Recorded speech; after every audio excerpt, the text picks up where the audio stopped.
Suara tentang geng Solo Hmm, itu jadi perbincangan di hampir semua klaster. bukan Karena kontra reshuffle, tapi tidak kontra kontra reshuffle, Jokowi. justru kontra Jokowi. Oh, oke. Pak Hmm, Prabowo ingin lepas dari Jokowi, ya, karenanya pembersihan geng Solo gitu, geng Solo ya, itu kuat diamplifikasi oleh ya. kelompok ini, oleh klaster ini.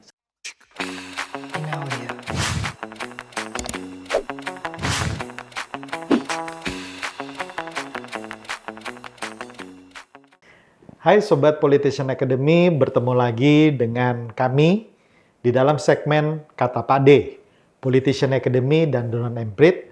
Dan bersama saya, Bonggas Chandra dari Politician Academy dan sahabat saya Mas Nova Mujahid dari Drone Emprit.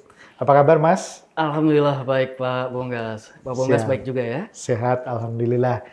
Hari ini kita membahas topik yang menarik yaitu mengenai respon dan harapan publik, Ya. terutama netizen, tentang reshuffle kabinet yang baru dilakukan oleh Presiden Prabowo. Ya, jadi kita tahu semua di tanggal keramat nih, tanggal 8 nih Tanggal Mas. 8 betul. Tanggal 8 itu tanggal keramatnya Pak Prabowo gitu ya, 08. Jadi 8 September kemarin baru saja mengganti sejumlah menteri. Dan kita ingin tahu nih, pembicaraan publik itu bagaimana tentang apa yang terjadi, kira-kira positif atau negatif, kemudian bagaimana peta percakapannya, apakah polarisasi masih terjadi, dan seperti biasa, Drone Emprit lah yang selalu terdepan menampilkan bagaimana pembicaraan publik tentang isu-isu yang aktual yang kita alami sekarang. Mas Nova, boleh kita coba bahas masalah ini, Mas? Ya. Kita lihat dengan bagaimana perkembangan pembicaraan publik di dunia maya. Pak Bonggas, makasih Pak Bonggas. Jadi betul sekali tanggal 8 itu Pak Prabowo Prabowo. melakukan reshuffle dan itu mengagetkan sekali Pak Bonggas karena sebelumnya hanya beberapa jam sebelumnya itu kan ada Rapat rapat kabinet ya, kabinet, betul. rapat kabinet. Lalu tiba-tiba saja Pak Mensesnek mengumumkan. Ya. Bahkan ada yang tidak tahu kalau hari itu dia sebenarnya sudah dicopot karena Mbak sedang menghadiri rapat di DPR kan gitu. Jadi ketika diumumkan betul. selesai rapat DPR ditanya dan saya nggak tahu itu ya, itu viral juga. Nah, tapi tentang reshuffle ini memang sudah langsung menjadi perbincangan hangat di publik setidaknya sejak tanggal 8 September. 8 September. Ada beberapa trending topik pada tanggal 8 sampai 9 dan 10 itu. Ada Ibu Sri Mulyani yang menjadi magnet perbincangan. Ketika reshuffle dibicarakan, Sri Mulyani langsung menjadi trending topik perbincangan Indonesia. Tidak hanya di Twitter tapi juga di di Instagram dan di TikTok kayak gitu. Betul. Lalu yang kedua yang menjadi buah bibir publik adalah tentang Pak Purbaya. Nah, Purbaya ini ramai karena dua Koboi. hal sebenarnya. Karena gaya koboynya. Lalu setelah itu pada hari berikutnya memang kemudian Pak Purbaya langsung didemo kan ya oleh mahasiswa gitu ya. di depan DPR. Nah, itu yang membuat Pak Purbaya Menkeu baru ini menjadi perbincangan publik. Ya. Nah, kalau kita lihat berapa banyak sih perbincangan tentang reshuffle ini, itu hanya dalam hitungan 2 hari kita menghitung setidaknya ada lebih dari 18.000 percakapan. Dan 18.000 mention. Dengan dari 18.000 itu mampu menghasilkan selebih dari 1 miliar interaksi. Like, share, komen gitu ya. Nah, itu ada lebih dari 1 miliar. Ya. Kalau kita melihat angkanya memang untuk isu politik kalau kita bandingkan dengan sebelumnya Pak Bongkas itu ada demonstrasi memang kelihatannya agak-agak kecil gitu ya. Ya. Tetapi kalau kita lihat dibandingkan isu ini dengan Pak Prabowo secara umum, isu ini sebenarnya cukup tinggi. Perbincangan tentang reshuffle ini cukup tinggi. Ya. Kayak gitu. Jadi memang langsung menyedot perhatian publik. Dan kalau kita lihat Terutama di X ya. Terutama di X langsung menjadi perbincangan gitu, orang langsung berspekulasi apa sih? Apakah reshuffle ini berguna sebenarnya reshuffle ini apakah baik untuk masyarakat sesuai dengan yang dituntut selama ini dan seterusnya. Ya. Di TikTok bahasanya juga mirip-mirip, tapi memang lebih banyak yang menyampaikan apresiasi. Dan kalau kita lihat di TikTok itu adalah platform kedua yang mendapatkan engagement paling tinggi setelah Twitter. Kayak gitu. Dan kalau dilihat trennya memang pada tanggal 8 itu yang paling puncak percakapannya terjadi pada tanggal 8. Lalu tanggal 9 memang agak sedikit menurun, tetapi perbincangan masih tinggi. Kayak gitu Pak Bonggas. Baik. Nah, kalau kita lihat selanjutnya, ya sebetulnya kalau dalam sebuah negara demokrasi, setiap isu atau kebijakan yang dikeluarkan pemerintah pasti memunculkan pro dan kontra. Iya. Nah, apakah yang sekarang polarisasi atau pro kontranya juga tinggi, Mas, dalam konteks pembicaraan netizen? Iya, yang menarik adalah justru perbincangan tentang reshuffle ini. Kalau biasanya kita melihat perbincangan itu terpolarisasi percakapan biasanya ada pada 2, 3, maksimal 4 klaster percakapan ya Pak Bonggas. Yeah. Tapi kalau dalam reshuffle ini saya melihat ada 5 klaster percakapan. Wah, 5, Jadi ya? itu menarik buat saya karena jarang-jarang ini terjadi. Yeah. Ini terjadi kalau kita lihat dalam beberapa minggu belakang ini banyak klaster itu terjadi pada saat publik menyampaikan tuntutan ya. Wajar kan banyak klaster karena memang ada banyak yang berbicara di sana. Apa saja klasternya kalau dalam isu reshuffle ini? Yang pertama adalah klaster tentang dari aktivis dan publik secara umum, publik kritis gitu ya. Publik kritis. Lalu ada kelompok atau klaster yang pro reshuffle. Lalu ada media tentu saja yang mengamplifikasi ini. Yang paling unik buat saya adalah dari klaster yang kontra Jokowi. Bukan kontra reshuffle, tapi kontra Jokowi. Justru kontra Jokowi. Oh, oke. kita bahas sedikit demi sedikit. Satu demi satu nantinya. Kita bahas satu-satu ya. Okay. Tapi yang menarik dari kontra Jokowi, yang menarik dari reshuffle kali ini adalah suara tentang geng Solo itu jadi perbincangan di hampir semua klaster. Ya, kira-kira begitu Pak Bonggas. Jadi dinamikanya cukup menarik. Jadi di 5 klaster itu ada poin pembicaraan tentang geng Solo. Oke. Kalau kita dalami lagi, misalkan kelompok yang kritis gitu ya, tentu saja mereka banyak yang menyayangkan Ibu Sri Mulyani itu diganti. Ada skeptisisme lalu juga ada skeptisisme terhadap motif reshuffle. Lalu juga pertanyaan tentang isu geng Solo dan seterusnya itu yang keluar. Lalu kalau kita sedikit ke publik secara umum, publik umum itu bicara tentang responsnya. Jadi mereka sudah menduga, teman-teman profesional terutama mereka sudah menduga karena setiap kali ada isu Sri Mulyani akan diganti itu biasanya pasar langsung bereaksi negatif. Bereaksi betul. Dan mereka berbicara ini pasti akan negatif dan betul saja kan dengan langsung gitu ya dan tajam reaksinya. Betul. Lalu juga di situ ada berbicara tentang geng Solo tentu saja. Selain juga berbicara di publik yang umum ini banyak yang mengamplifikasi gambar-gambar, video-video lucu yang meme kayak gitu ya, yang meme gitu ya. Kartun, lalu juga Pak Budi Ari yang ditanya, oh nggak ada tuh katanya, saya nggak ajak kan. Itu disebarkan betul oleh publik ya, jadi lucu-lucuan. Nah, yang menarik dari semuanya, saya kira kalau dari yang pro reshuffle di sini agak banyak yang berbicara. Jadi yang sebelumnya memang kritis pada Pak Prabowo mendukung reshuffle. Yang sebelumnya pro pada Pak Prabowo mendukung reshuffle. Yang sebelumnya netral ada pada Pak Prabowo memang mendukung reshuffle kayak gitu. Jadi yang pro reshuffle ini banyak sekali, cukup terdiri dari berbagai kelompok kan. Yang ingin saya dalami adalah justru yang kontra Jokowi. Jadi pembahasan tentang geng Solo itu kuat sekali di klaster kontra Jokowi ini Pak Bongkas. Jadi dan mereka juga banyak yang berspekulasi bahwa ini sedang terjadi konflik antara Prabowo dan Jokowi. Konflik ini semakin mengeras. Pak Prabowo ingin lepas dari Jokowi karenanya pembersihan geng Jokowi itu, geng Solo gitu, itu kuat diamplifikasi oleh kelompok ini, oleh klaster ini. Satu lagi, mereka meminta agar reshuffle tidak berhenti. tetapi terus dilanjutkan. Terus dilanjutkan. Karena masih ada Ada 17. Dulu di awal ada 17. Satu-satu diincar. Tapi yang pasti kelompok yang kontra Jokowi ini berada di pro dari reshuffle. Betul. Oke. Pro reshuffle. Oke. Baik. Nah, yang kontranya ada juga tetap. Ada kebanyakan di kelompok kritis ya. Di Tetapi kelompok sebenarnya kritis. tidak terlalu kontra juga. Mereka cuma Lebih mempertanyakan, ya, skeptis gitu ya. Kira-kira mampu nggak yang menggantikan ini melakukan? Pertama motifnya. Jangan-jangan ini cuma pergantian pemain aja, pergantian kekuasaan. Karena kalau dilihat sebelumnya banyak yang menganalisis bahwa ini ada 3 kekuatan. Ada kelompok Hambalang, ada geng Solo, lalu ada kelompok lainnya.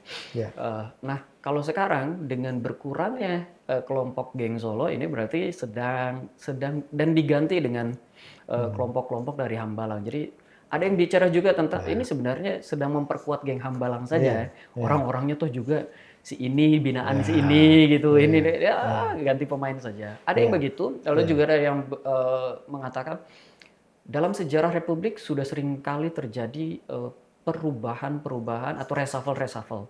Setidaknya dari zaman SBY selalu banyak sekali perubahan. Dalam 10 tahun terakhir banyak sekali perubahan, ada reshuffle. Lalu apakah ada dampaknya? Kayak gitu. Lalu juga yang mempertanyakan kenapa Sri Mulyani diganti, kenapa bukan si ini yang diganti, kayak gitu-gitu. Jadi bukan pada penolakannya, tetapi apakah ini sesuai dengan tuntutan rakyat, apakah ini motif dibaliknya, mempertanyakan motifnya apa, dan seterusnya dan seterusnya. Baik. Nah, sekarang kalau kita bicara tentang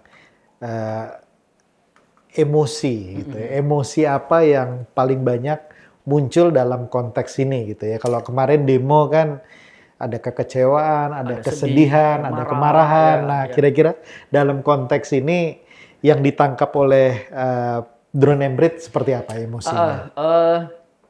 Emosi, tapi sebelum emosi saya ingin bicara tentang sentimen dulu Pak Bongkas. Sentimen. Karena ini berhubungan sekali, betul. Jadi yang menarik adalah baru pada reshuffle Pak Prabowo sudah melakukan 2 kali reshuffle. Pertama 1 menteri kalau tidak salah. 1 menteri saja.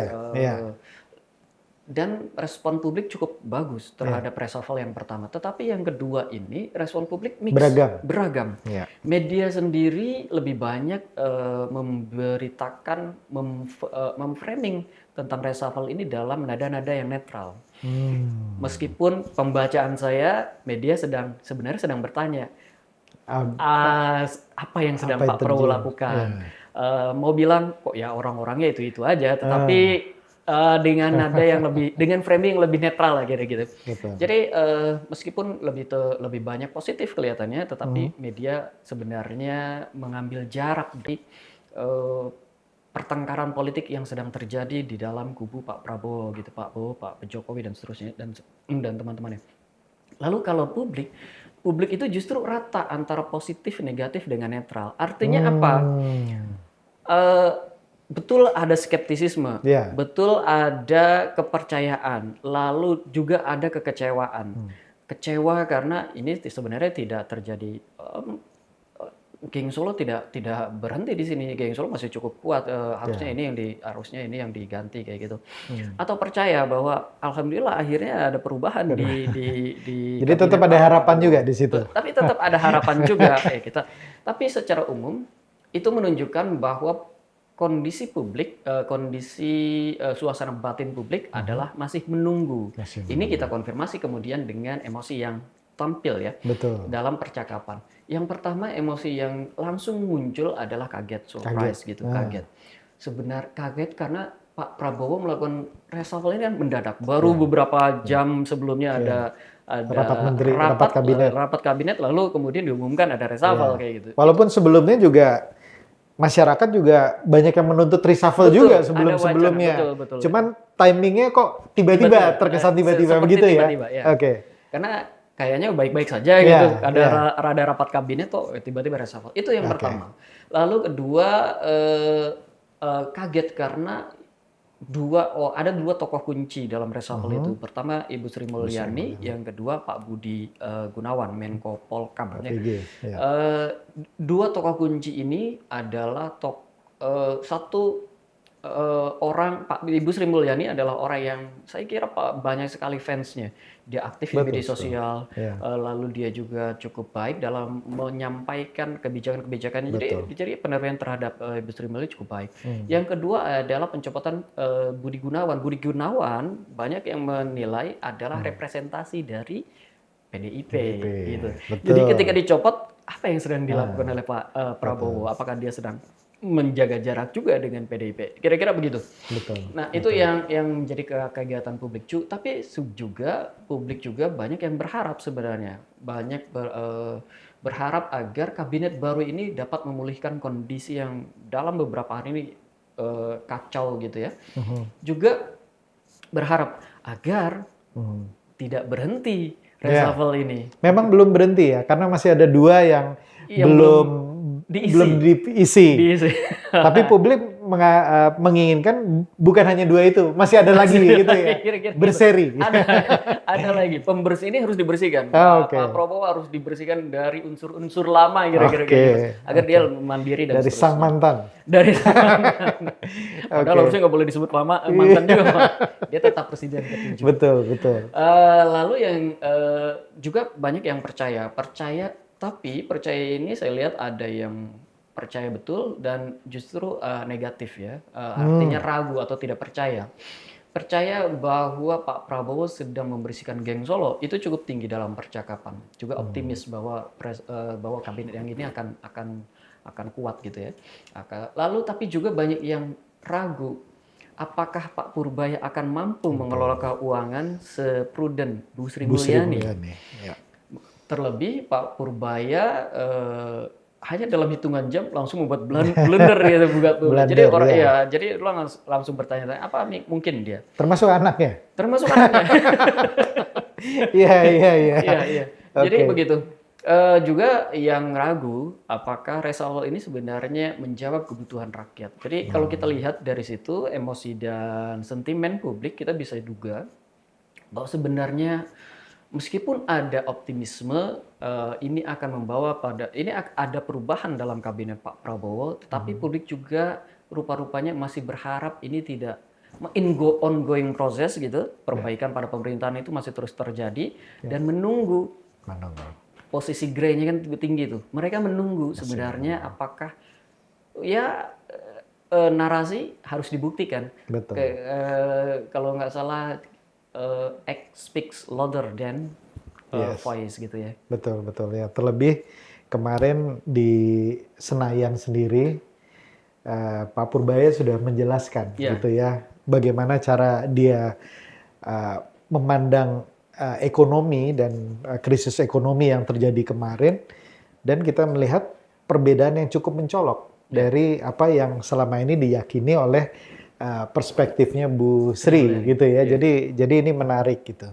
Nah, sebetulnya dalam konteks ekonomi banyak hal menarik. Seperti misalnya pasar menunggu bagaimana gebrakan dari sang menteri baru, dan saya dengar kemarin Pak Prabowo sudah meminta untuk melakukan perubahan atau revisi terhadap rencana anggaran. Nah, ini bagaimana pembicaraan di publik yang berkaitan dengan ini, Mas Novan?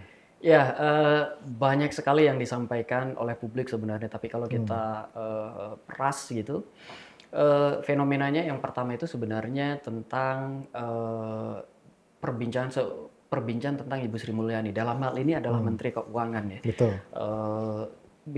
Pelepasan Ibu serah terima jabatan dan pelepasan Ibu Sri Mulyani yang dramatis sekali ya, penuh air mata dan penuh drama gitu.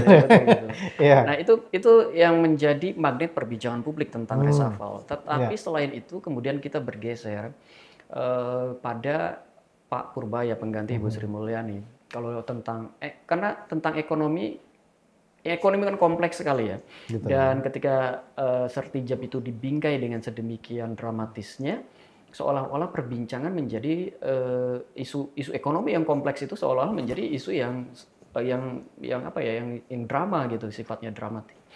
Nah, kemudian kita publik juga beralih langsung menyorot pada Pak Purbaya. Jadi dari sekian banyak menteri yang di reshuffle, Pak Purbaya lah yang paling banyak disorot oleh publik. Karena harapan pada Pak pada Kementerian Keuangan itu cukup tinggi. Tinggi sekali. Misalnya beberapa yang disampaikan adalah pertanyaan tentang pajak, pertanyaan tentang lapangan kerja, realisasinya akan seperti apa. Pak Purbaya juga berusaha mengejar pertumbuhan 7-8% kalau tidak salah. Itu akan bagaimana seperti dan yang banyak dipertanyakan juga oleh DPR. Betul. Bagaimana caranya? Betul. Nah, kemudian publik juga jadi bertanya-tanya. Banyak juga kalau Pak Bonggas yang menaikkan langsung nih. Pak Purbaya menganalisa kemarin demo itu karena ada kesalahan fiskal, kebijakan fiskal kan begitu ya. Betul. Lalu salah satu hasil dari kebijakan fiskal itu adalah unrest di berbagai tempat. Ya. Dan kalau kita ingat demo kemarin, ini kayak memang agak nyambung nih jadinya. Unrest pertama itu ada di Pati. Betul. Karena kebijakan fiskalnya yang cukup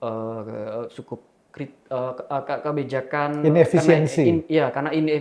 Karena ada efisiensi, transfer antar daerahnya berkurang, transfer ke daerah berkurang. Cara mencari PAD-nya dengan menaikkan pajak PBB gitu kan deh. Dan ini kan kemudian bukan ditiru, memang praktek ini dilakukan oleh banyak pemerintahan daerah. Nah, pertanyaan pada Menkeu yang baru adalah bagaimana caranya untuk melakukan untuk memperbaiki hal ini kayak gitu. Kira-kira itu yang juga ditanyakan. Nah, berhubung ada pertanyaan itu, saya kira relevan nih kalau saya tanya ke Pak Bonggas. Bagaimana sih sebenarnya pandangan politician akademi tentang harapan mungkin dari daerah terkait kebijakan fiskal yang akan dilakukan oleh Pak Menteri yang baru? Ya, yang pertama mungkin saya perlu mengatakan bahwa reshuffle yang dilakukan oleh Pak Prabowo kali ini itu reshuffle yang tepat dan di waktu yang tepat gitu ya. Jadi saya mungkin di sini berada di posisi yang mendukung reshuffle ini gitu ya, karena memang setelah hampir 1 tahun kita bisa melihat ada pos-pos menteri termasuk di wakil menteri juga yang belum maksimal menjalankan tugasnya. Belum lagi menteri-menteri yang mempunyai masalah dengan masa lalu gitu ya, dugaan-dugaan apakah korupsi, dugaan-dugaan kriminalitas. Kemudian juga selain kurang perform juga kadang-kadang memberikan statement-statement yang melukai hati masyarakat. Nah, ini menurut saya kalau Pak Prabowo memang mau firm ya memang saatnya untuk diganti. Dan sekarang belum setahun ya. Tapi itu udah dilakukan, ya harapan masyarakat sebetulnya sebelum-sebelumnya udah dilakukan gitu. Jadi kalau sekarang dilakukan, apalagi setelah momen 17 Agustus dan kemudian rangkaian demo, saya pikir ini tepat sekali untuk dilakukan. Nah, juga ada tokoh-tokoh menteri yang di reshuffle yang memang sudah dibidik masyarakat dari lama gitu ya, bahwa ini seharusnya diangkat pun tidak gitu ya, tapi ini masih diangkat, dipertahankan gitu ya. Nah, kemarin itu diganti, ya sebagian besar masyarakat termasuk kami juga merasa bersyukur sekali itu dilakukan. Nah, kemudian yang lain berkaitan dengan kebijakan fiskal. Memang permasalahan di krisis yang terjadi kemarin, rangkaian demo dan lain-lain, itu penggerak utamanya juga masalah ekonomi gitu ya, masalah masyarakat, keresahan terhadap susahnya lapangan pekerjaan, daya beli masyarakat yang berkurang dan lain sebagainya. Dan di sini peran sentral dari Menteri Ekonomi memang sangat dinantikan ya. Yang kemarin ini prestasinya luar biasa ya, dalam arti sudah 3 periode presiden masih terus beliau, dan Bu Sri ini kan lambang dari kestabilan ekonomi Indonesia. Makanya yang saya dengar sebetulnya minta mundur udah kemarin-kemarin gitu, tapi baru sekarang diberikan gitu ya setelah kasus penjarahan rumahnya dan lain-lain. Nah, tapi memang figur yang digantikan, yang menggantikan ini publik masih bertanya-tanya ini mampu atau enggak gitu ya, dan dengan pendekatan yang berbeda ya, boleh kita katakan komunikasi publik Bu Sri masih jauh dibandingkan dengan yang sekarang gitu ya. Tapi mungkin kadang-kadang kita nggak terlalu butuh komunikasi publik yang terlalu canggih juga. Yang penting bagaimana dia bisa menyelesaikan permasalahan. Betul. Nah ini kan yang dijanjikan di depan masyarakat, yang dijanjikan di depan DPR, dijanjikan di depan kita semua. Nah tentu saja kita perlu memberikan kesempatan kepada Pak Purbaya untuk bisa langkah-langkahnya kita lihat gitu ya. Jadi kita tunggu. Jadi tadi betul juga kita atau kami berada dalam posisi yang wait and see juga. Ya, kita tunggulah. Nggak bisa cepat-cepat juga gitu ya. Mungkin 3 bulan, 1 semester. Nah kalau misalnya nggak beres juga, baru nih kita kritik lagi gitu ya dalam konteks itu gitu. Nah kemudian di kabinet sendiri kalau kita lihat memang masih terlihat adanya menteri-menteri mungkin yang tidak satu komando. Ya. Apakah itu tadi disebut sebagai geng Solo gitu ya atau yang lain gitu ya. Tapi saya banyak mendengar isu juga bahwa kalau Pak Prabowo memberikan arahan itu tidak langsung dijalankan oleh menteri-menterinya. Nah menurut saya ini juga momen yang menarik, momen yang tepat bagi Pak Prabowo untuk melihat bagaimana tingkat komando dan otoritas itu dijalankan gitu ya. Sehingga kalau tidak dijalankan, tidak padu, karena dalam satu kabinet ini kan komandonya harus satu. Betul. Nggak boleh ada komandonya di 2 atau 3 tempat, berantakan kementerian dan pemerintahannya. Oleh karena itu, inilah saatnya untuk kemudian melihat barisannya lagi, ini masih barisannya saya atau bukan gitu ya. Karena bagaimanapun juga nahodanya di sini adalah Pak Prabowo. Itu poin ketiga. Nah poin saya yang terakhir adalah momen ini juga merupakan momen refleksi dari menteri-menteri yang lain, wakil menteri yang lain, baik di kementerian maupun di lembaga, untuk kemudian kalian itu kalau nggak bekerja dengan tepat, nggak bekerja dengan baik, nggak satu komando, kalian harus siap-siap untuk di reshuffle. Ya, jadi siapapun itu harus siap gitu, karena ini kan hak prerogatif presiden yang perlu kita hargai. Jadi kalau menurut saya mendukung ini secara kebijakan publik, kita dukung ini, dan tentu saja kita mengharapkan perubahan yang cepat juga dijalankan oleh mereka. Seperti kemarin kita dengar dari Pak Prabowo, menteri-menteri yang baru diberikan arahan singkat, intinya segera cepat bekerja. Gitu. Nah ini kita sama-sama harapkan ini bisa efektif bekerja. Begitu, Mas Nova. Ya, saya kira ya betul. Nggak jauh beda tuh dengan apa yang yang dilakukan oleh publik, wait and see kan. Publik menanti kinerja karena sentimen netralnya cukup tinggi tadi juga, lalu emosi percakapan yang memang seperti itu ya. Lalu kalau kita lihat lagi Pak Bongkas, banyak yang menghubungkan, banyak yang bersyukur sebenarnya dengan adanya reshuffle dan demonstrasi kemarin, terutama ketika dihubungkan dengan apa yang terjadi di dunia internasional, Pak Bongkas. Ada reshuffle, ada demonstrasi di Nepal belakangan ini kan, dan itu yang kemudian banyak juga dihubungkan dengan Indonesia. Untungnya Indonesia cepat merespon dengan baik juga. Reshuffle juga dianggap sebagai salah satu upaya untuk merespon itu. Iya, betul. Dan apa yang terjadi di Nepal sebetulnya irama awalnya udah mirip dengan apa yang terjadi di Indonesia. Ya, cuman ya mimpi buruk itu jangan sampai terjadi di Indonesia ya, di mana pihak keamanan polisi melakukan penembakan terhadap pendemo dan betul-betul parah di situ ya, mengakibatkan perdana menterinya mundur. Dan sebetulnya secara umum dalam 2 bulan terakhir ini sebetulnya ada 6 perdana menteri yang mundur sebetulnya di seluruh dunia. Di seluruh dunia termasuk di Jepang, di Prancis, kemudian kemarin di Nepal gitu ya. Jadi suasana yang gonjang-ganjing ini bukan cuma ada di Indonesia ternyata gitu ya. Di dunia internasional juga seperti itu. Tapi poinnya sebetulnya bagaimana kita mengantisipasi krisis ini dengan baik sambil tetap mendengarkan apa yang diinginkan oleh masyarakat gitu ya. Dan kemudian kita berharap juga masyarakat sipil, mahasiswa, kelompok-kelompok koalisi masyarakat sipil juga terus mencermati langkah-langkah yang dilakukan oleh pemerintah gitu ya. Sehingga nafas dari 17+8 yang minggu lalu kita bicarakan tetap ada di situ. Ada transparansi, ada reformasi, dan ada empati. Betul, Bang. Baik, kita sudah cukup berbincang mengenai masalah ini. Mudah-mudahan apa yang kita diskusikan bisa bermanfaat. Minggu depan kita bertemu lagi di dalam topik-topik yang menarik. Dan semoga diskusi kita kali ini yang berbicara tentang respon dan harapan publik terhadap reshuffle kabinet bisa bermanfaat dan bisa menjadi referensi. Kita minggu depan akan bertemu lagi di dalam topik-topik yang menarik. Terima kasih dan salam kebangsaan.